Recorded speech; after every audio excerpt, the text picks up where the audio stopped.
Okay, if you're listening to this, then you should be at Station 3.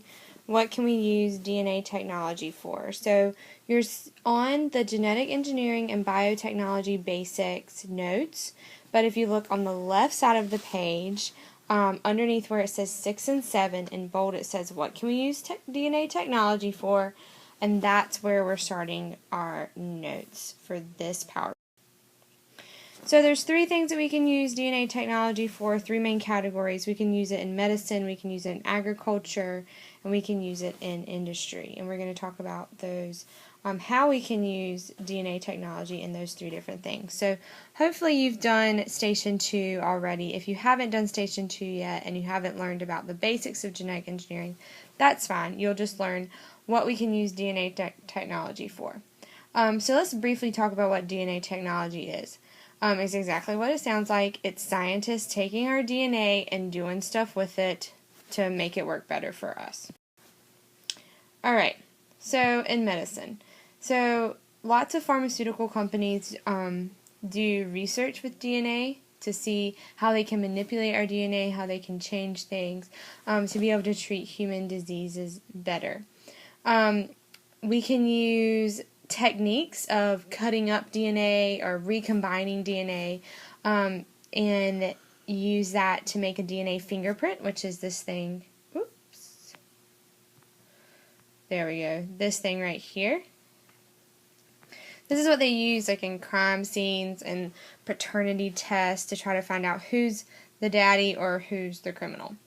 Also, we can use DNA technology in gene therapies, and this can help us treat genetic diseases by maybe replacing a faulty gene that a person might have. We can also use transgenic organisms or DNA technology in agriculture. So ways that we can do that, we have transgenic plants. These are just two different examples. One of them is transgenic plants. Transgenic plants, so in case you haven't done the Station 3 yet, let's talk about what transgenic means first. Transgenic just means something that contains DNA from multiple sources. So it would be plants that contain a little bit of DNA from something different. So it has some extra DNA in it. Transgenic plants are engineered to resist pesticides, frost, or produce internal pesticides. So we can make plants that might be resistant to, let's say, Roundup, and then you can use Roundup on your crops without killing your plants. Some more examples in agriculture is incorporating bacterial genes for resistance to herbicides. So this was the thing I was just telling you about, like the Roundup. An herbicide, remember, herb means plant, side means kill, so an herbicide is something that kills plants. So we can, they can make plants that are resistant to different types of herbicides like Roundup, and then you can use that herbicide on your crops or in your garden or wherever, and it won't kill them. Alright, and then our last category is industry.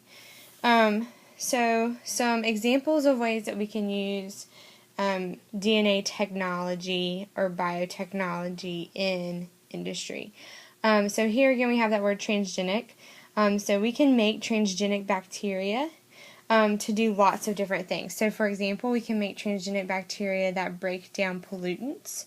We can use transgenic bacteria that breaks down oil. This is what they used in the oil spill in the Gulf. They used this they put a ton of this bacteria in the Gulf of Mexico, and what it did was it broke down the oil into products that were less harmful.